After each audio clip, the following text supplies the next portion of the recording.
Hello everyone, let's prepare our low carb diet. So we have here the cauliflower, the cucumber, the carrot,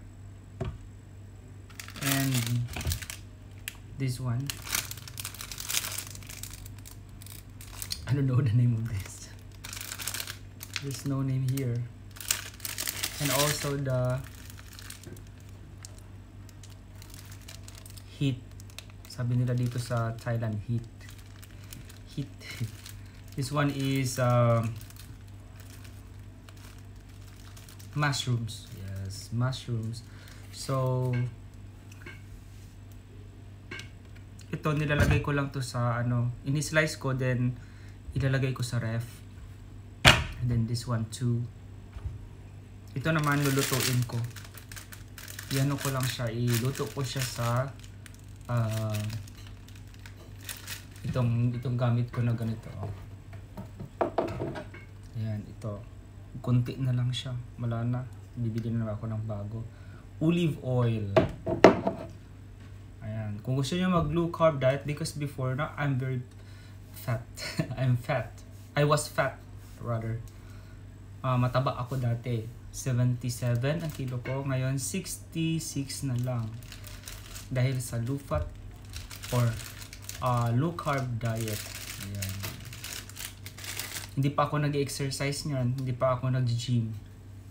Kasi kung mag-gym ako, wala na yung ko, tingnan niyo. Maganda na yung ko. Tapos medyo lumit yung mukha ko. Because of the low carb diet. So effective, promise. Tapos iwasan lang talaga yung mga sobrang matatamis. Iwasan yung mga sobrang maasim, sobrang maalat. Kaya damihan nyo na lang yung tubig ninyo. Pag kumain kayo ng ng karne or mga meat, huwag nyo sabayan ng kanin. I-meat lang. Ayan, para hindi masyadong or hindi ka lalaki. Kasi mas maganda yung may protein din yung katawan natin. So huwag mo lang sabayan ng yung rice na sobrang sugar. Lalo yung white rice. Pwede kayo kumain ng brown rice or black rice. Yun ang ginagamit ko, yung black rice. Black rice yung ko dito eh. Ayan o. Ayan, black rice ang gamit ko dito. Promise.